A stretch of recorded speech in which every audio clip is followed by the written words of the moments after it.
Assalamualaikum warahmatullahi wabarakatuh. Hello everyone, let me introduce myself. My name is Santi Nurmalasari. My major Public Administration in Islamic State University of Sunan Gunung Djati, Bandung. On this occasion, I will presentation about Australian policy in dealing with the wave of refugees and asylum seekers. The definition of asylum seeker and refugees actually differ from international law. A refugee is also an asylum seeker. Before someone is recognized as a refugee, they are first asylum seekers. On the other hand, an asylum seeker is not necessarily a refugee.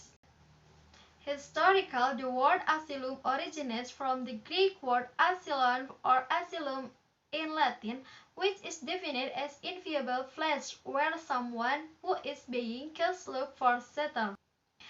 In international law, there are no general provisions that determine the status of asylum seeker.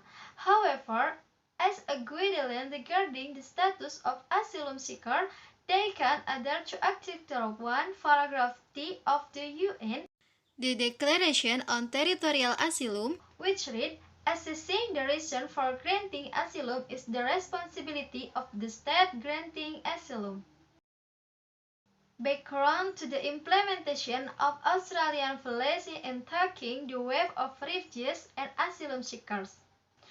Australia is known as a country that is a destination for refugees and asylum seekers due to its strategic geography and natural research.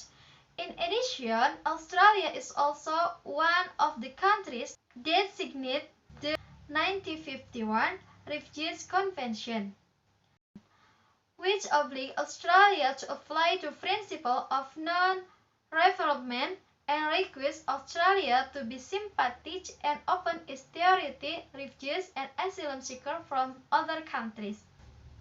What is non-refoulement principle? The non-refoulement principle is the principle of prohibiting a country from refusing, returning or sending refugees to an area where it will face things that can endanger its life such as persecution in a particular social organization or because of his political beliefs. The acts of a state regenerating refugees or often forcibly repatriating them is against the principle of international law. This is also an act of denial of the commitment of the international community to contribute to the resolution of problems related to refugees as proven by the signing of the United Nations Convention on the Status of Refugees. However, in the development of Australia foreign policy, which is increasingly sensitive regarding the handling of refugees and asylum seekers. Policies that apply the principle of non-refoulement then develop into migration security policy. Australian policy development in dealing with the wave of refugees and asylum seekers. Australian immigrant policy. The development of this policy is related to the characteristic of the national leader and the ideological orientation he adopted.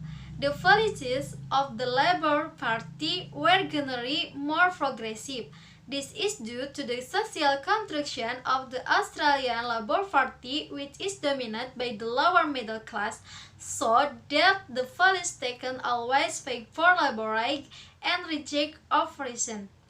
Therefore, in terms of handling refugees and asylum seekers, the Prime Minister policy from the Labour Party is more of a soft policy.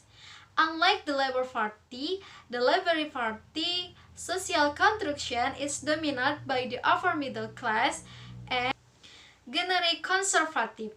This has resulted in a hard policy taken by the Prime Minister from the Labour Party. Refugees and asylum seekers are seen as a threat to the sovereignty and rights of the Australian people. Hard Police, Operation Sovereign Border.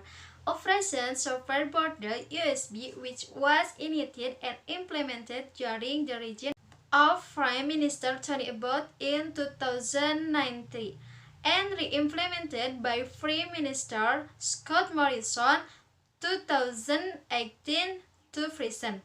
This policy is implemented as an effort to prevent the entry of asylum seekers who are considered illegal. This policy is the most rational, which is expected to stop the increase of irregular maritime arrival (IMS) in Australia.